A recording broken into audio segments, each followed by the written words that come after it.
أعوذ بالله من الشيطان الرجيم. بسم الله الرحمن الرحيم. وممن حولكم من الأعراب منافقون ومن أهل المدينة مردوا على النفاق لا تعلمهم نحن نعلمهم سنعذبهم مرتين ثم يردون إلى عذاب عظيم وآخرون اعترفوا بذنوبهم خلطوا عملا صالحا وآخر سيئا عسى الله أن يتوب عليهم إن الله غفور رحيم. خذ من أموالهم صدقة تطهرهم وتزكيهم بها وصل عليهم إن صلاتك سكن لهم والله سميع عليم.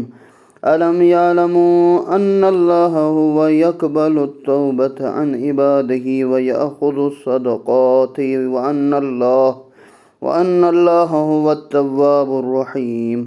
وقل اعملوا فسيرى الله عملكم ورسوله والمؤمنون وستردون إلى عالم الغيب والشهادة فينبئكم بما كنتم تعملون. وآخرون مرجون لأمر الله إما يعذبهم وإما يتوب عليهم والله عليم حكيم. والذين اتخذوا مسجدا ضرارا وكفرا وتفريقا بين المؤمنين وإرصادا لمن حارب الله ورسوله من قبل وليحلفن إن أردنا إلا الحسنى والله يشهد إنهم لكاذبون. لا تقم فيه أبدا لمسجد أسس على التقوى من أول يوم أحق أن تقوم فيه رجال يحبون أن يتطهروا والله يحب المتطهرين. اور تمہارے اطراف کے بدوؤں اور خود اہل مدینہ میں بھی ایسے منافقین ہیں جو منافقت پر اڑے ہوئے ہیں. آپ انہیں نہیں جانتے لیکن ہم انہیں جانتے ہیں. ان قریب ہم انہیں دوہرا عذاب دیں گے پھر وہ بڑے عذاب کی طرف لوٹائے جائیں گے. اور کچھ دوسرے لوگ جنہوں نے اپنے گناہوں کا اعتراف کیا انہوں نے نیک عمل کے ساتھ دوسرے برے عمل کو مخلوط کیا. بعید نہیں اللہ انہیں معاف کر دے، بے شک اللہ بڑا معاف کرنے والا رحم کرنے والا ہے. اے رسول آپ ان کے اموال میں سے صدقہ لیجئے، اس کے ذریعے آپ انہیں پاکیزہ اور بابرکت بنائیں. ان کے حق میں دعا بھی کریں، یقیناً آپ کی دعا ان کے لیے موجب تسکین ہے اور اللہ خوب سننے والا اور جاننے والا ہے. کیا انہیں علم نہیں ہے کہ اللہ ہی اپنے بندوں کی توبہ قبول کرتا ہے، صدقات بھی وصول کرتا ہے، اور یہ کہ اللہ بڑا توبہ قبول کرنے والا رحم کرنے والا ہے. اور کہہ دیجئے لوگو عمل کرو کہ تمہارے عمل کو عنقریب اللہ اور اس کا رسول اور مومنین دیکھیں گے، پھر جلد ہی تمہیں غیب و شہود کے جاننے والے کی طرف پلٹا دیا جائے گا، پھر تمہیں وہ بتا دے گا کہ کیا کرتے رہے ہو. اور کچھ اور لوگ ہیں جن کا معاملہ اللہ کا حکم آنے تک ملتوی، وہ چاہے انہیں عذاب دے اور چاہے تو ان کی توبہ قبول کرے. اللہ بڑا دانا حکیم ہے. اور کچھ لوگ ایسے ہیں جنہوں نے ایک مسجد بنائی ہے ضرر رسانی، کفر اور مومنین میں پھوٹ ڈالنے کے لیے، اور ان لوگوں کی مکین گاہ کے طور پر جو پہلے اللہ اور اس کے رسول کے ساتھ لڑ چکے ہیں، اور وہ ضرور قسمیں کھائیں گے کہ ہمارے ارادے فقط نیک تھے، لیکن اللہ گواہی دیتا ہے کہ یہ لوگ جھوٹے ہیں. آپ ہرگز اس مسجد میں کھڑے نہ ہوں، البتہ جو مسجد پہلے ہی دن سے تقویٰ کی بنیاد پر قائم کی گئی ہے وہ زیادہ حقدار ہے کہ آپ اس میں کھڑے ہوں. اس میں ایسے لوگ ہیں جو صاف اور پاکیزہ رہنا پسند کرتے ہیں. اللہ پاکیزہ رہنے والوں کو پسند کرتا ہے. رسول کریم مکہ سے ہجرت کر کے مدینہ تشریف لائے. مدینہ کے مضافات اطراف میں آباد محلہ قباء میں قیام فرما. ایک جگہ نماز کے لیے معین ہوئی، اس جگہ میں ایک مسجد تعمیر ہوئی جو مسجد قباء سے مشہور ہے. منافقین نے اس کے مقابلے میں ایک اور مسجد بنائی اور بہانہ یہ بنایا کہ یہ مسجد ان لوگوں کے لیے جو ضعیفی، کمزوری، تاریکی، بارش کی وجہ سے مسجد میں نہیں جا سکے. رسول سے درخواست کی کہ ایک بار اس مسجد میں لے آئیں تشریف. تبوک سے واپسی پر یہ آیات نازل ہوئیں اور اس مسجد کی تعمیر کے پیچھے جو منافقانہ محرکات تھے ان کو فاش کیا. یعنی مسجد ضرار میں کھڑے ہونے کی نہیں ہے، منع کیا گیا. کھڑے ہونے سے مراد نماز کے لیے کھڑا ہونا ہے۔ اس میں آپ آیات کی روشنی سے ہی دیکھ سکتے ہیں کہ اللہ نے کہا کہ اگر جس مسجد کی بنیاد ہی تقوی کے اوپر ہو اس میں جانا چاہیے، لیکن ایسی مسجد جہاں ضرر پہنچانا ہے اسلام کو یا مومنین کے درمیان فاصلے پیدا کرنے ہوں، وہ مسجد نہیں رہتی، بلکہ وہ مسجد ضرار کی طرح ہو جاتی ہے۔ افمن اسس بنیانه على تقوى من الله ورضوان خیر امن اسس بنیانه على شفا جرف هار فانهار به في نار جہنم واللہ لا يهدي القوم الظالمین لا يزال بنيانهم الذي بنوا ريبة في قلوبهم إلا أن تقطع قلوبهم والله عليم حكيم إن الله اشترى من المؤمنين أنفسهم وأموالهم بأن لهم الجنة يقاتلون في سبيل الله فيقتلون ويقتلون وعدا عليه حقا في التوراة والإنجيل والقرآن ومن أوفى بعهده من الله فاستبشروا ببائعكم الذي بايعتم به وذلك هو فوز العظيم التائبون العابدون الحامدون السائحون الراكعون الساجدون الآمرون بالمعروف والناهون عن المنكر والحافظون لحدود الله وبشر المؤمنين ما كان للنبي والذين آمنوا أن يستغفروا للمشركين ولو كانوا أولي قربى من بعد ما تبين لهم أنهم أصحاب الجحيم وما كان استغفار إبراهيم لأبيه إلا عن موعدة وعدها إياه فلما تبين له أنه عدو لله تبرأ منه إن إبراهيم لأواه حليم وما كان الله ليضل قوما بعد إذا هداهم حتى يبين لهم ما يتقون إن الله بكل شيء عليم۔ بھلا جس شخص نے اپنی عمارت کی بنیاد خوف خدا اور اس کی رضا طلبی پر رکھی ہو وہ بہتر ہے یا وہ جس نے اپنی عمارت کی بنیاد گرنے والی کھائی کے کنارے پر رکھی ہو، چنانچہ وہ عمارت اسے لے کر آتش جہنم میں جا گرے، اور اللہ ظالموں کو ہدایت نہیں کرتا۔ یعنی اللہ نے کہا ہے کہ جو عمارت یعنی جو مسجد بنائی جا رہی ہے وہ تقوی کے اوپر ہو، وہ تو انسان کو جنت میں لے جائے گی، لیکن جو پھوٹ ڈالنے کے لیے ہو اور اسلام کے خلاف سازشیں کرنے کے ہو وہ جہنم میں لے جائے گی۔ ان لوگوں کی بنائی ہوئی یہ عمارت ہمیشہ ان کے دلوں میں کھٹکتی رہے گی، مگر یہ کہ ان کے دل پاش ہو جائیں، اور اللہ بڑا دانا اور حکمت والا ہے۔ یقیناً اللہ نے مومنوں سے ان کی جانیں، ان کے اموال جنت کے عوض خرید لی ہیں۔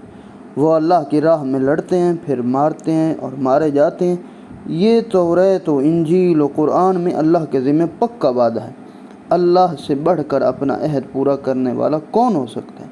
بس تم نے اللہ کے ساتھ جو سودا کیا ہے اس پر خوشی مناؤ، اور یہ تو بہت بڑی کامیابی ہے۔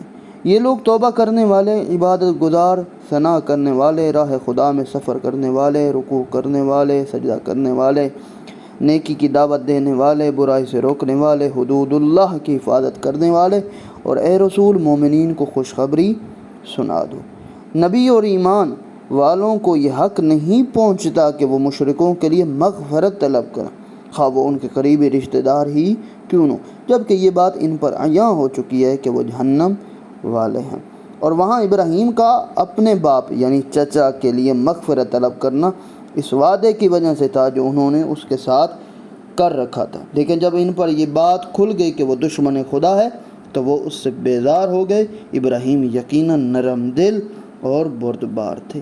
ان آیات میں اللہ نے یہ کہا ہے کہ مشرکین کے لیے کبھی مغفرت کی دعا قبول نہیں ہوگی، نہ آپ کریں نہ اللہ قبول کرنے والا ہے، کیونکہ شرک سب سے بڑا گناہ ہے۔ سارے جرم انسان کے معاف ہو سکتے ہیں، لیکن شرک کبھی اللہ معاف کرنے والا نہیں ہے۔ اور روایات میں ہے کہ حضرت ابراہیم نے اپنے چچا کے لیے استغفار کیا تھا، ٹھیک ہے، لیکن ذات پروردگار جب ان کا یہ گناہ یعنی شرک والا جو ان کے چچا کر رہے تھے حضرت ابراہیم پر عیاں کیا تو فوراً ہی انہوں نے دعائے مغفرت کرنی چھوڑ دی۔ اور اللہ کسی قوم کو ہدایت دینے کے بعد گمراہی نہیں کرتا یہاں تک کہ ان پر یہ واضح کر دے کہ انہیں کن چیزوں سے بچنا ہے۔ بالتحقیق اللہ ہر چیز کا خوب علم رکھتا ہے۔ ان اللہ لہ ملک السماوات والارض یحیی ویمیت وما لکم من دون اللہ من ولی ولا نصیر لقد تاب اللہ علی النبی والمہاجرین والانصار الذین اتبعوه في الساعة العسرة من بعد ما كاد يضيق قلوب فريق منهم ثم تاب عليهم إنه بهم رؤوف رحيم وعلى الثلاثة الذين خلفوا حتى إذا ضاقت عليهم الأرض بما رحبت وضاقت عليهم أنفسهم وظنوا أن لا ملجأ من الله إلا إليه ثم تاب عليهم ليتوبوا إن الله هو التواب الرحيم يا أيها الذين آمنوا اتقوا الله وكونوا مع الصادقين ما كان لأهل المدينة ومن حولهم من الأعراب أن يتخلفوا عن رسول الله ولا يرغبوا بأنفسهم عن نفسه ذلك بأنهم لا يصيبهم ظمأ ولا نصب ولا مخمصة في سبيل الله ولا يطؤون موطئا يغيظ الكفار ولا ينالون من عدو نيلا إلا كتب لهم به عمل صالح إن الله لا يضيع أجر المحسنين ولا ينفقون نفقة صغيرة ولا كبيرة ولا يقطعون واديا إلا كتب لهم ليجزيهم الله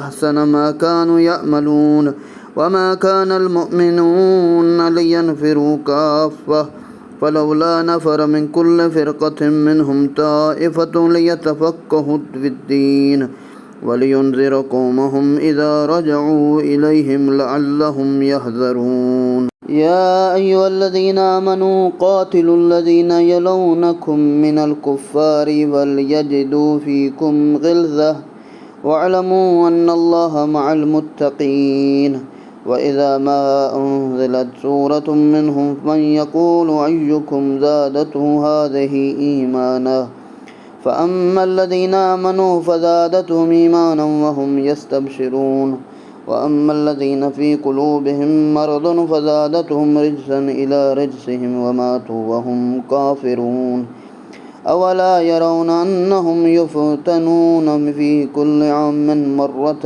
أو مرتين ثم لا يتوبون ولا هم يذكرون وإذا ما أنزلت سورة نظر بعضهم إلى بعض هل يراكم من أحد ثم انصرفوا صرف الله قلوبهم بأنهم قوم لا يفقهون لقد جاءكم رسول من أنفسكم عزيز عليه ما عنتم حريص عليكم بالمؤمنين رؤوف رحيم فإن تولوا فقل حسبي الله لا إله إلا هو علیہ توکلت وہو رب العرش العظیم۔ آسمانوں اور زمین کی سلطنت یقیناً اللہ ہی کے لیے، زندگی بھی وہی دیتا ہے، موت بھی، اور اللہ کے سوا تمہارا نہ کوئی کارساز ہے نہ مددگار۔ بے شک اللہ نے نبی پر اور ان مہاجرین و انصار پر مہربانی فرمائی جنہوں نے مشکل گھڑی میں نبی کا ساتھ دیا، بعد اس کے کہ ان میں سے بعض کے دلوں میں کجی آنے ہی والی تھی، پھر اللہ نے انہیں معاف کر دیا، بے شک وہ ان پر بڑا شفقت کرنے والا، رحم کرنے والا۔ ان تینوں کو بھی معاف کر دیا جو تبوک میں پیچھے رہ گئے، جب اپنی وسعت کے باوجود زمین ان پر تنگ ہو گئی تھی، اپنی جانیں خود ان پر دو بھر ہو گئی تھیں، انہوں نے دیکھ لیا کہ اللہ کی گرفت سے بچنے کے لیے خود اللہ کے سوا کوئی جاہ پناہ نہیں، تو اللہ ان پر مہربانی کی تاکہ وہ توبہ کریں، بے شک اللہ بڑا توبہ قبول کرنے والا، رحم کرنے والا ہے۔ اے ایمان والو اللہ سے ڈرو اور سچوں کے ساتھ ہو جاؤ۔ ان آیات میں شان نزول کے طور پر جو آیا ہے کہ کچھ مسلمان بعض فرائض واجبات کے نزول سے پہلے وفات پا گئے، تو چند افراد رسول کی خدمت میں حاضر ہوئے، عرض کیا جو افراد ان واجبات کو نہیں کر سکے، انجام نہیں دے، وفات پا گئے، ان کا کیا نہیں؟ اس پر یہ آیات نازل ہوئی کہ بیان احکام سے پہلے جو لوگ فوت ہو گئے ان سے کوئی باز پرسی نہیں کی جائے گی۔ اور یہ جو 3 اصحاب ہیں، کعب بن مالک، بلال بن امیہ اور مرارہ بن ربیع تھے، ان حضرات نے پہلے بھی اپنے خلوص کا مظاہرہ کیا۔ جنگ تبوک میں عدم شرکت کے لیے منافقین کی طرح عذر تراشی نہیں کی بلکہ اعتراف جرم کر لیا۔ مسلمانوں کو ان سے سلام و کلام کی ممانعت ہو گئی۔ 40 دن کے بعد ان کو اپنی بیویوں سے بھی الگ کر دینے کا حکم ہوا۔ 50 روز بعد ان کے لیے معافی کا حکم لے کر یہ آیات ہوئی۔ یہاں بندے کی ایک توبہ لیتوبو، اللہ کی 2 مہربانی توبہ و تواب کے درمیان ہے، یعنی منافقین کو سزا نہیں دی گئی لیکن چند راستگو مومنین کو سزا ملی کہ انہوں نے مومن ہو کر منافقین والا کام کیوں کیا۔ اللہ نے دنیا میں ہی ان کو اس غلطی کی وجہ سے، گناہ کی وجہ سے انہیں سے، لیکن منافقین کا تو عذاب عظیم ہے، ان کے لیے تو جہنم ہے، اللہ نے ان کو جہنم کے عذاب سے بچا لیا۔ اے اہل مدینہ، اطراف کے بدوؤں کو یہ حق حاصل ہی نہ تھا کہ وہ رسول خدا سے پیچھے رہ جائیں، اپنی جانوں کو رسول کی جان سے زیادہ عزیز سمجھے، یہ اس لیے کہ انہیں نہ پیاس کی تکلیف ہوگی، نہ مشقت کی، نہ راہ خدا میں بھوک کی، نہ وہ کوئی ایسا قدم اٹھائیں گے جو کافروں کو ناگوار گزرے، نہ انہیں دشمن سے کوئی نقصان پہنچے گا مگر یہ کہ ان کے لیے نیک عمل لکھا جاتا ہے، بے شک اللہ نیکی کرنے والوں کا ثواب ضائع نہیں کرتے۔ یہ ان لوگوں کا ہے جو فقیر ہیں، بدو ہیں، کم علم رکھنے والے ہیں، جتنا ہو سکتا تھا وہ رسول کا ساتھ دیتے تھے اور جو نیکیاں وہ کرتے تھے۔ اللہ نے کہا ہے اگرچہ وہ بدو ہیں، کم علم ہیں، کم سمجھ ہیں، لیکن جو نیکی کرنے والے ہیں اللہ نیکی ان کی ضائع نہیں کرتا۔ اور اسی طرح وہ جو کچھ خرچ کرتے ہیں خواہ چھوٹا ہو یا بڑا، اور جب کوئی وادی یعنی جہاد پار کرتے ہیں تو یہ سب ان کے حق میں لکھ دیا جاتا ہے تاکہ اللہ انہیں ان کے اچھے اعمال کا صلہ دے۔ اور یہ تو ہو ہی نہیں سکتا کہ سب کے سب مومنین نکل کھڑے ہوں، پھر کیوں نہ ہر گروہ میں سے ایک جماعت نکلے تاکہ وہ دین کی سمجھ پیدا کریں، اور جب اپنی قوم کی طرف واپس آئیں تو انہیں تنبیہ کریں، ڈرائیں تاکہ وہ ہلاکت خیز باتوں سے بچے رہیں۔ یہ آیت علم دین حاصل کرنے پر تاکید کر رہی ہے کہ ساری دنیا اٹھ کے مدرسوں میں داخل ہو جائے اور مساجد میں بیٹھ جائے اور علم دین حاصل کرے، نہیں، کہا کہ تم ہی میں سے اپنی اپنی قوم میں سے، اپنے علاقے میں سے، اپنے شہر میں سے، اپنے ملک میں سے کچھ افراد ہوں جو نکلیں اور مدرسے میں، مسجد میں جائیں، علم دین حاصل کریں اور واپس آ کر اپنی قوم، علاقہ اور اپنے ہی گھر کو اللہ کے دین کو بتائیں۔ اے ایمان والو، ان کافروں سے جنگ کرو جو تمہارے نزدیک ہیں اور چاہے کہ وہ تمہارے اندر ٹھوس شدت کا احساس کریں، جان رکھو اللہ متقین کے ساتھ ہے۔ اور جب کوئی صورت نازل ہوتی ہے تو ان میں سے کچھ لوگ مذاق کرتے ہیں اور کہتے ہیں اس صورت نے تو تم میں سے کس کے ایمان میں اضافہ کیا ہے؟ پس ایمان والوں کے ایمان میں تو اس نے اضافہ ہی کیا ہے اور وہ خوشحال ہیں۔ البتہ جن کے دلوں میں بیماری ہے ان کی نجاست پر اس نے مزید نجاست کا اضافہ کیا اور وہ مرتے دم تک کفر پر ڈٹے رہیں گے۔ یہ ایک اللہ نے کہا ہے کہ جو مذاق کرتا ہے دین کا، احکام دین کا، لیکن جو لوگ کے دلوں میں ایمان ہوتا ہے ان کے دل خوش ہو جاتے ہیں، وہ کام جو نیکی کا ہوتا ہے وہ کرتے ہیں اور ذات پروردگار ان کے ایمان میں اضافہ کر۔ جو منافق ہے، جو کافر ہے، جو علم دین کا اور دین کا مذاق اڑاتا ہے، ذات پروردگار اس کے کفر میں، اس کی یہ کوتاہیوں میں اضافہ کرتا ہے اور بیماری میں اضافہ کرتا ہے۔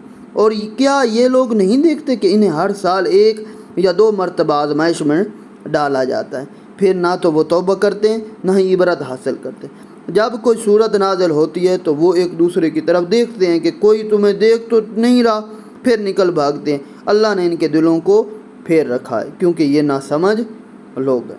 بے تحقیق تمہارے پاس خود تم ہی میں سے ایک رسول آیا ہے، تمہیں تکلیف میں دیکھنا ان پر شاق گزرتا، بڑی تکلیف ہوتی ہے رسول کو اگر کسی کو کسی مصیبت میں دیکھیں۔ وہ تمہاری بھلائی کا نہایت خواہ ہے، مومنین کے لیے نہایت شفیق و مہربان ہے۔ پھر اگر یہ روگردانی کریں، منہ موڑیں، تو آپ کہہ دیجئے میرے لیے اللہ ہی کافی ہے، اس کے سوا کوئی معبود نہیں، اسی پر میرا بھروسہ ہے، وہی عرش عظیم کا رب ہے۔